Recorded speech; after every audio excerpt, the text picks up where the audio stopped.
Paz e luz a todos vocês que nos prestigiam aqui no Diálogo Espírita. Os evangelhos nos dizem que não devemos ser vingativos, que devemos saber perdoar. Dito em outras palavras, que devemos pagar o mal eventualmente recebido, devolvendo o bem.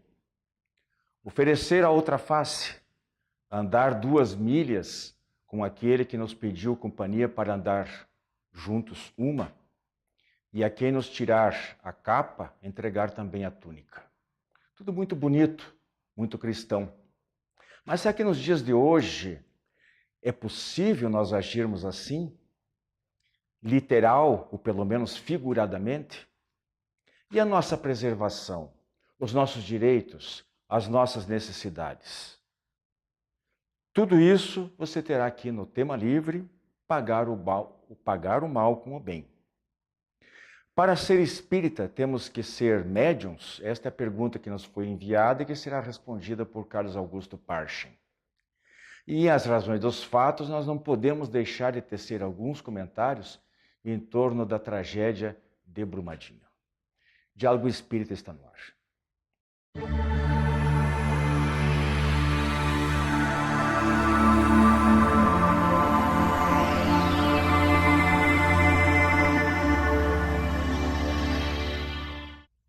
Pagar o mal com o bem. Oferecer a outra face a quem nos bate em uma face. O desafio cristão. Como adequar esse ensinamento de Jesus aos nossos dias, em que a violência campeia, nós nos trancamos nas nossas casas, nos nossos carros, na rua, para nos protegermos, em que a nossa família, às vezes nós sentimos, está à mercê, não é? De pessoas que ainda não estão despertas para os seus deveres morais, que têm problemas de conduta, da criminalidade.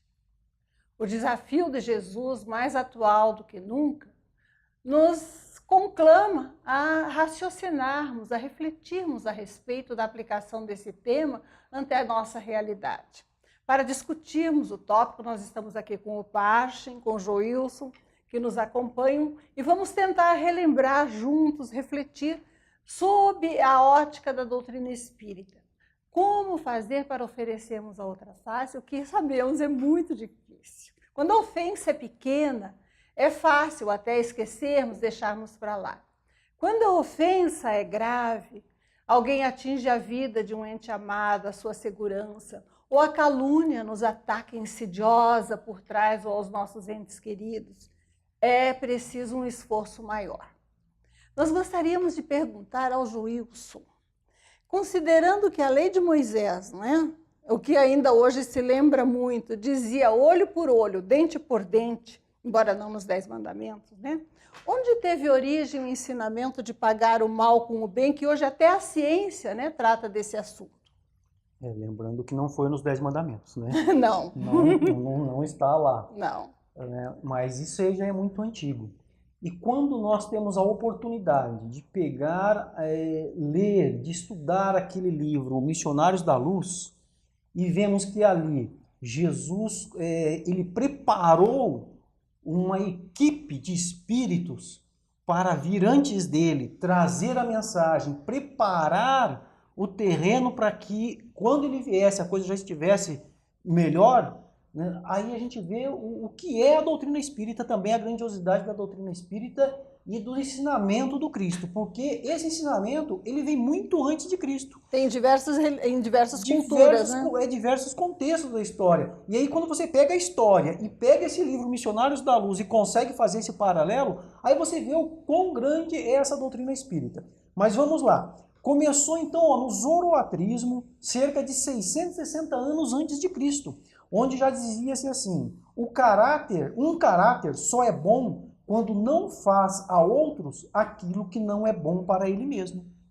Depois nós vamos encontrar no budismo, 563 anos antes de Cristo, não atormentes o próximo com aquilo que te aflige. Isso é ótimo.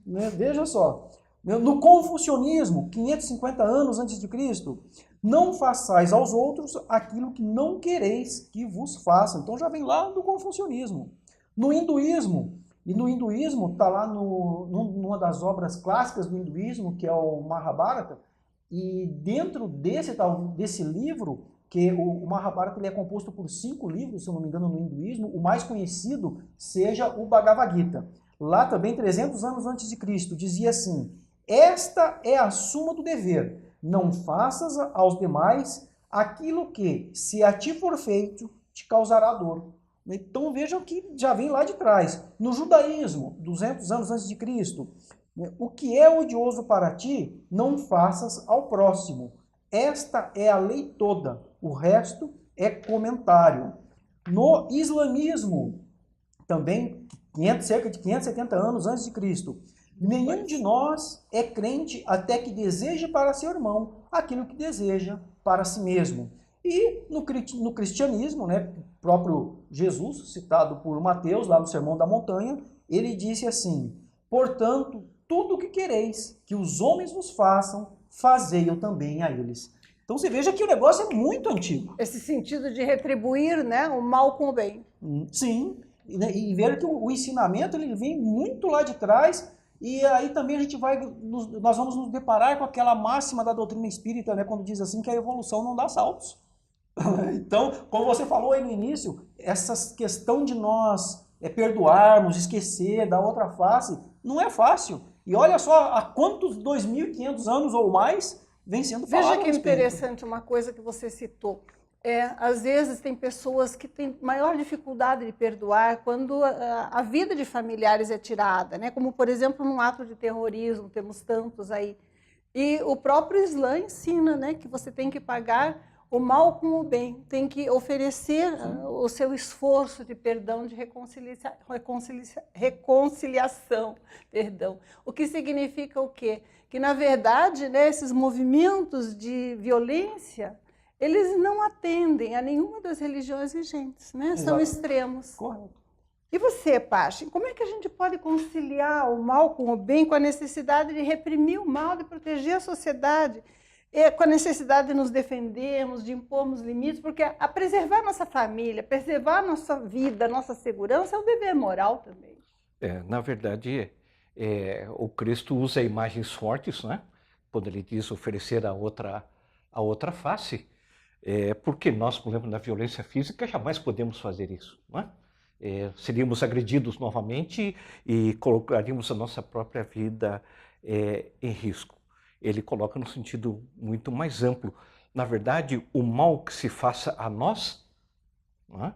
Nós temos que procurar fazer com que ele seja esquecido dentro de nós e que nós possamos compreender o que o outro fez e o que o levou a fazer o mal.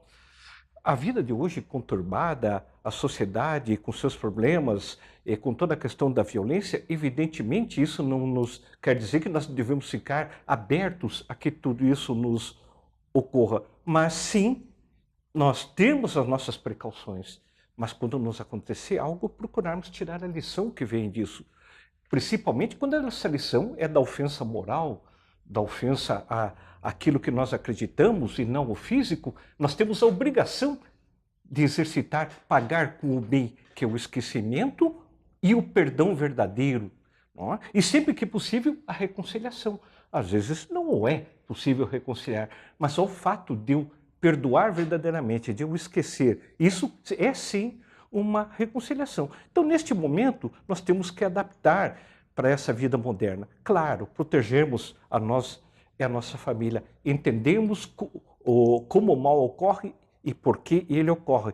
E aquilo que ocorrer a nós, que não guardemos para nós como uma ofensa, que não guardemos para nós como uma agressão, que não guardemos para nós como algo que nos destrói, mas sim um momento, um ato, e que nós temos que, para a pessoa que exercita aquilo, ter o perdão e o desejo do bem. O que é o desejo do bem? Que ela encontre o caminho correto, né? E que a tire daquela atividade que a leva a praticar o mal. Não é fácil, né? Principalmente quando atinge, às vezes, a nossa honra, a nossa reputação. Nossa honra não ela é inatingível, né? Mas nossa reputação, ou quando atingem os nossos filhos, né? Nossos entes amados. O Pachem colocou, Joilson, algumas vezes na sua fala, a expressão esquecer. quando aquilo que nos fizeram é extremamente grave, nos atinge nos valores mais profundos, é possível esquecer o mal que nos fizeram? Obviamente que não, né? Seria assim uma ingenuidade a gente querer acreditar nisso, muito embora é o que é sempre falado e é o que é solicitado quando alguém faz algum mal. Esqueça isso, a gente fala, deixa isso para lá, esqueça isso, né? Mas e quando uma pessoa passa, por exemplo, por uma situação de um sequestro relâmpago, onde ele é ofendido, muitas vezes é ameaçado com armas e tudo mais, como é que ele vai esquecer isso e perdoar o outro? Quando um pai, uma mãe vê a vida do seu filho em tenra idade sendo tirada por conta de um inconsequente que estava dirigindo alcoolizado, né, e que entrou num ponto de ônibus ou por uma calçada e acabou atropelando o seu filho, como é que um pai e uma mãe vai esquecer um trauma desse? Fica muito difícil, porque o esquecimento ele está no cérebro.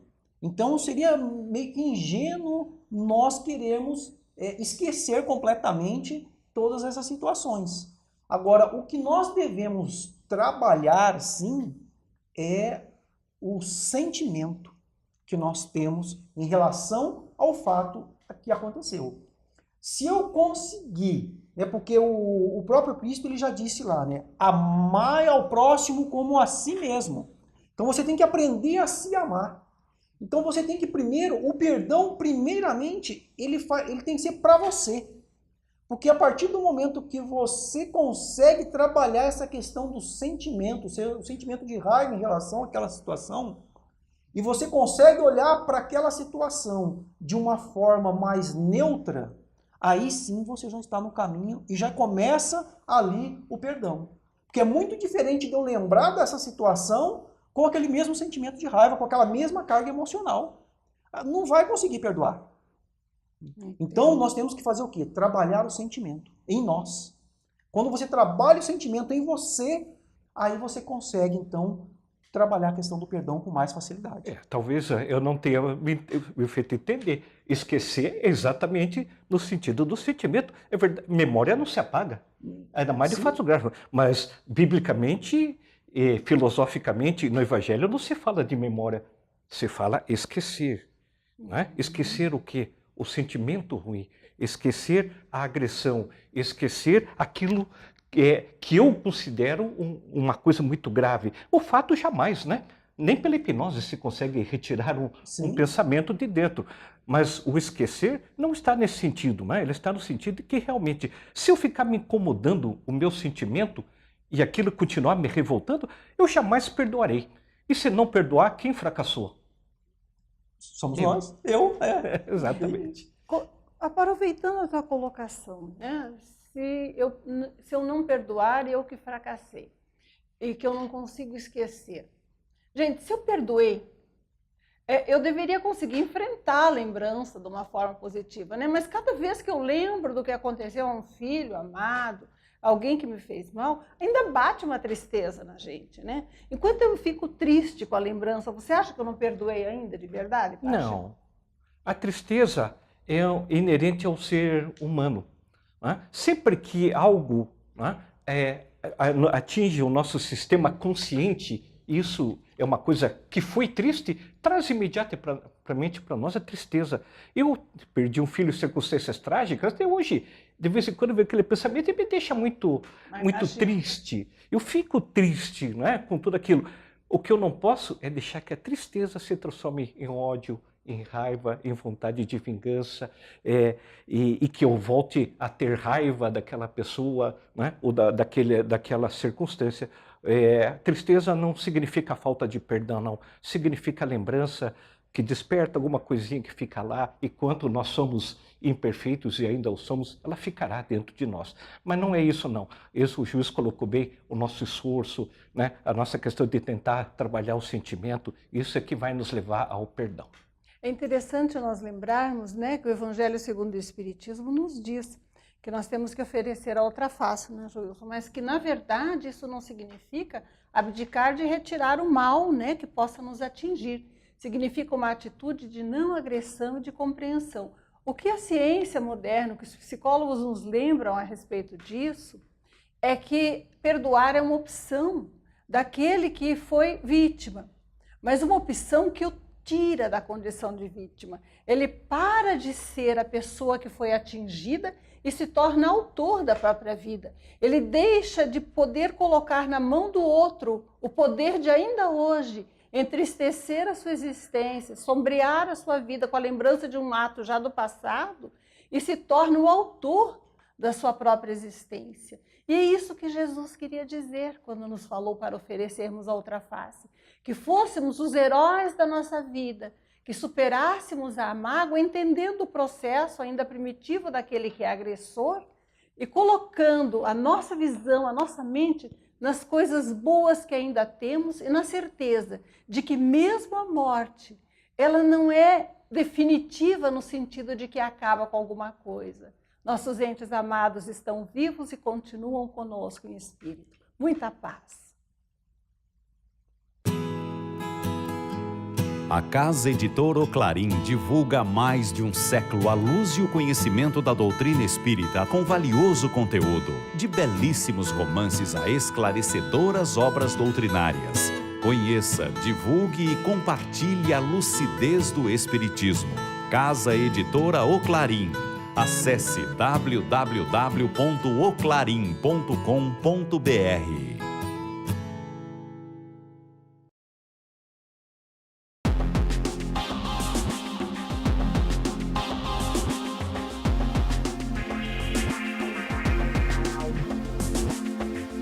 Prezados amigos, dentro do Espiritismo Responde, recebemos uma pergunta muito interessante que muitas vezes as pessoas nos fazem em conversas. Para me tornar espírita, preciso desenvolver a mediunidade? Bom, não há nenhuma necessidade de se desenvolver mediunidade para se tornar espírita. Não existe uma relação direta sobre isso. Vamos explicar por quê. Primeiro, o que é o Espiritismo? O Espiritismo é uma doutrina filosófica com base científica e consequências éticas e morais, sendo essas consequências éticas e morais advindas do estudo e da aceitação do ensino do Cristo, de Jesus Cristo. Isso aí independe da mediunidade. Segundo ponto é que a mediunidade, dentro da doutrina espírita, é um instrumento. Instrumento do quê? Um instrumento de aprendizado, um instrumento para a prática do bem, um instrumento para que possamos evoluir e ajudar outras pessoas a evoluírem. A maior parte do conhecimento espírita veio exatamente pela mediunidade, foi obtida pelo concurso da mediunidade. Mas podemos verificar claramente que a prática da doutrina espírita, ela independe da prática mediúnica em si mesmo ou do desenvolvimento da mediunidade por qualquer pessoa. Um terceiro ponto é que o Espiritismo não é dono da mediunidade, não detém a exclusividade dessa possibilidade de comunicação com os espíritos. Muitas doutrinas espiritualistas, muitas doutrinas ligadas a diversas religiões têm a mediunidade como instrumento ou a utilizam, isso até mesmo de antes da existência do próprio Espiritismo.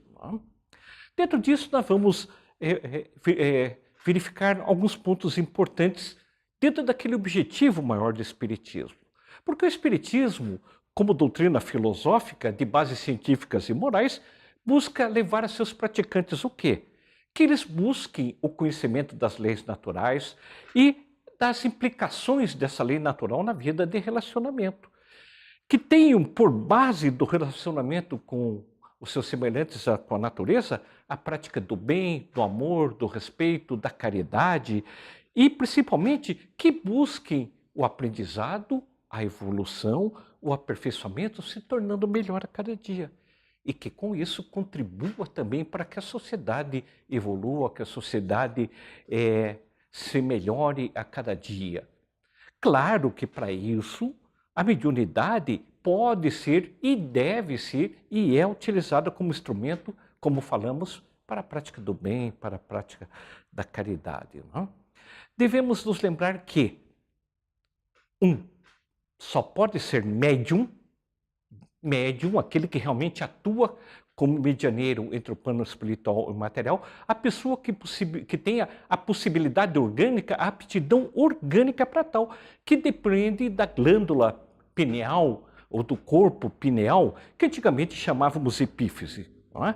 Mas essa glândula, esse corpo, está presente no cérebro de todos, mas em alguns ela tem umas características que permitem que ela se torne uma antena psíquica e, com isso, possibilite o desenvolvimento da própria mediunidade. Um segundo ponto muito importante é que só deve ir para o desenvolvimento mediúnico quem possua essa aptidão. Nós estamos falando de educação mediúnica, mas em desenvolvimento mediúnico, e que tem o desejo e o compromisso de servir, de amar, de se colocar como instrumento na prática do bem, do amor, da caridade, do aprendizado. Isto é voluntário, mas é compromisso. Portanto, a doutrina espírita, ela deve ser aplicada no dia a dia, na nossa vida diária de relação, exemplificando o praticante espírita a prática das boas virtudes. Quais seriam, para encerrarmos?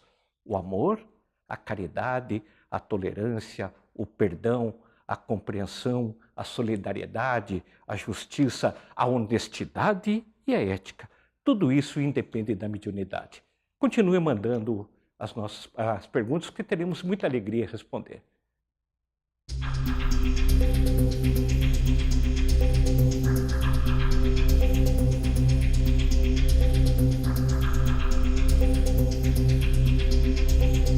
Mais de 3,5 centenas entre mortos e desaparecidos. Infelizmente, muitos destes também provavelmente mortos. Este é o saldo trágico, em termos de vidas humanas, da tragédia de Brumadinho, em Minas Gerais. Pensando na existência de Deus, na justiça divina, na sorte, no azar, no acaso, o que nós podemos dizer? Se as outras religiões se calam porque não encontram respostas satisfatórias, terá a doutrina espírita algo mais esclarecedor, lógico, racional, talvez consolador? Começando pelo final, nós podemos dizer que sim, que a despeito de todas as dores físicas, morais e psicológicas, o nosso maior trunfo filosófico é poder falar com absoluta certeza, com absoluta convicção, de que a vida continua. Nascer, morrer, renascer ainda, progredir sempre, tal é a lei. Essa frase consta no Dolmen de Allan Kardec, no cemitério de Père Lachaise, em Paris. Para júbilo de todos nós, espiritualistas, sabemos que a morte do corpo físico é passageira, ela não se perpetua. A alma é imortal e continua totalmente viva. Apenas as circunstâncias da desencarnação é que são diversas. Uns desencarnam por causas naturais, outros, como os de Brumadinho, talvez por imprevidência humana, uns mais tarde, outros, segundo a nossa tacanha avaliação, de maneira prematura, antes da hora.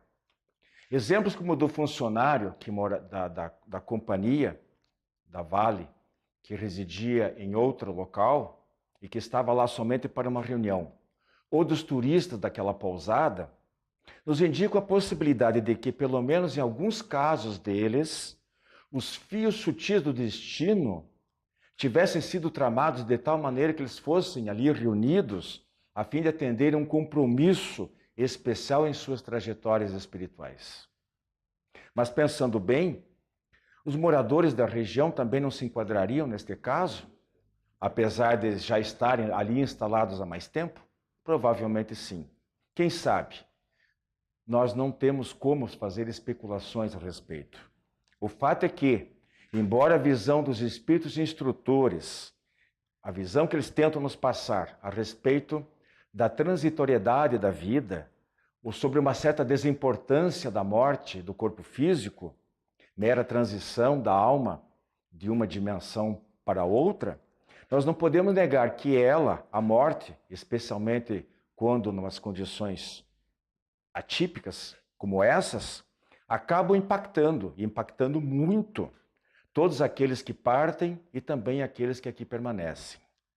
Ser reencarnar é importante, se a escolha do lar, dos pais, que nós vamos reaparecer na jornada terrestre, dos pais biológicos, se é importante a escolha de uma profissão, de uma definição, de uma constituição do lar posterior, número de filhos e as condições gerais de saúde, nós não podemos, e tudo isso consta no nosso planejamento reencarnatório, é justo pensarmos que também a desencarnação seja considerada um fato importante na nossa trajetória. E quando ela ocorre, evidentemente. Pessoalmente, nós não somos partidários da ideia de uma lei absoluta capaz de determinar em detalhes a hora, o dia e a hora e as circunstâncias da morte de todas as pessoas. Porém, não deixamos de apreciar as possíveis razões para as suas diferenças. Podem, algumas vezes, até mesmo algumas dessas vítimas, ou até mesmo todas elas, estar atendendo a algum processo de responsabilização por experiências mal sucedidas em vidas passadas. Podem, de algum modo, ter solicitado e aceito provações com resultados enriquecedores do ponto de vista espiritual, que estamos muito longe de poder avaliar.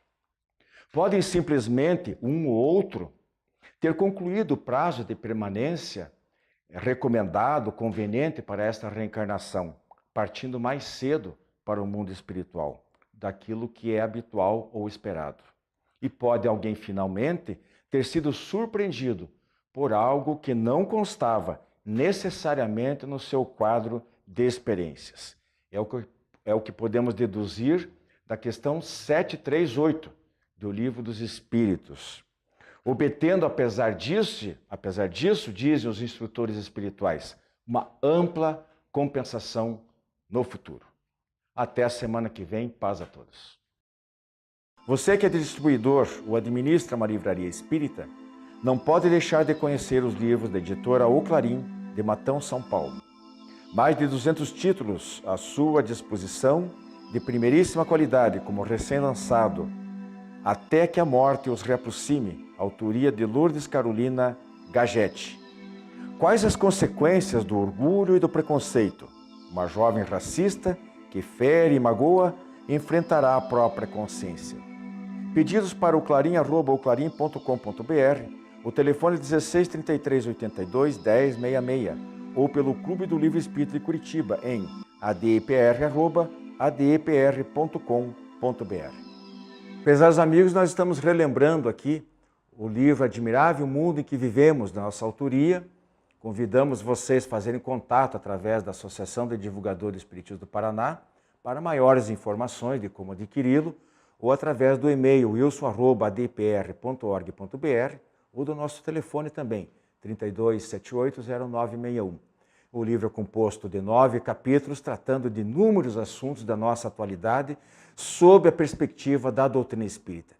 Interessante que vocês procurem esse livro, disponível também na livraria Ponto de Luz aqui em Curitiba, ok? Um abraço.